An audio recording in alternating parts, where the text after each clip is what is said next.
Welcome to the Wine Glass, and today I'm going to be teaching you about the basics of food and wine pairing. So the idea behind food and wine pairing is that you get one flavor profile and another flavor profile and have them match together. So the matches can be poor, fair, good, great, and the ultimate pair, which is what we're always shooting for, is synergistic. That is when the flavors just are so perfect together, it combines, it doesn't weaken either one, but it just has all the strength of both flavor profiles. And that is what we're always looking for when we are doing food and wine pairing. Obviously, having a good or a great pairing is awesome, but we're always going to aim for that synergistic pair. So right in front of me, we do have some of the different flavor profiles you'll find in food. We have salty here with the toasted chips. We have sour here with the tangerine mandarins. We have sweet here with the Fuji apple, and then we have spicy here with our chorizo.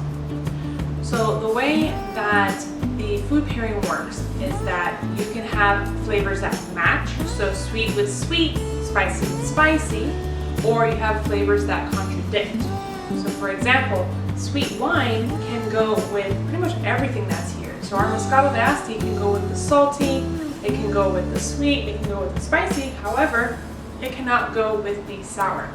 So when you have something that's very sweet and very sour, when you go and you have them together, it's not a very good combination because it only brings out the attributes that you're not looking for.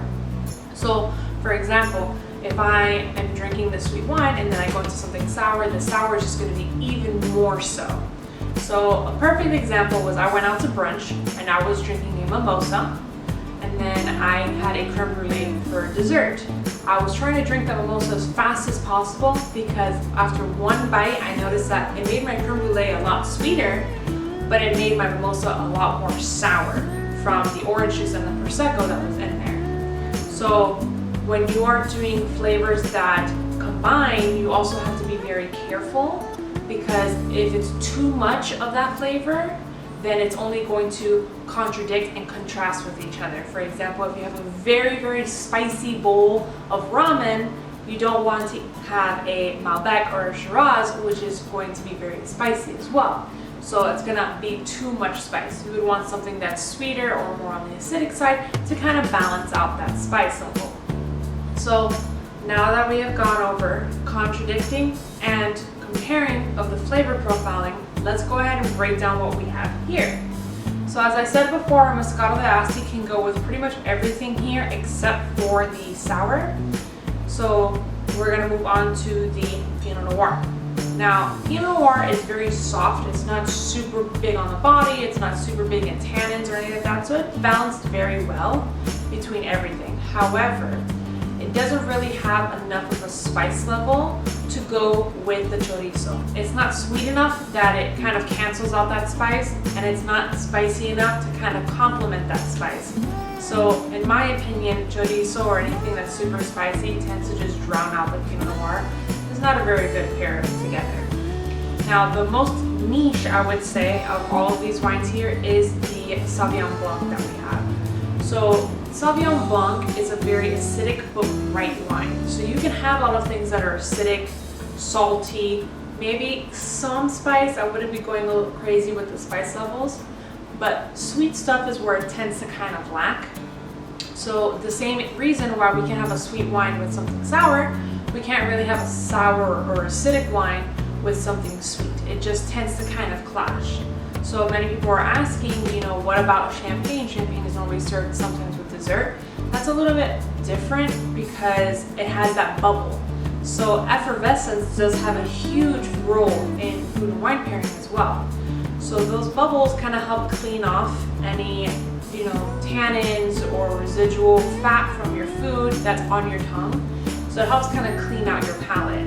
Now, is champagne and something sweet a great pair? I personally don't think so. I feel like if I'm going to have something sweet, I would rather have a sweet bubbly wine or a dessert wine, but it can be done.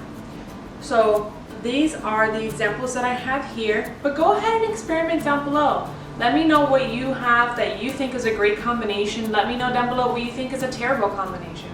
I am a strong believer that steak and red wines like Tempranillo or Cabernet is an amazing pair. However, I don't feel that blue cheese and ports and cherries are as great of a combination as people think they are, at least to me. So go ahead and let me know down below what you think, what you've had that you think works great together, what you think doesn't work great together, just to get the conversation going.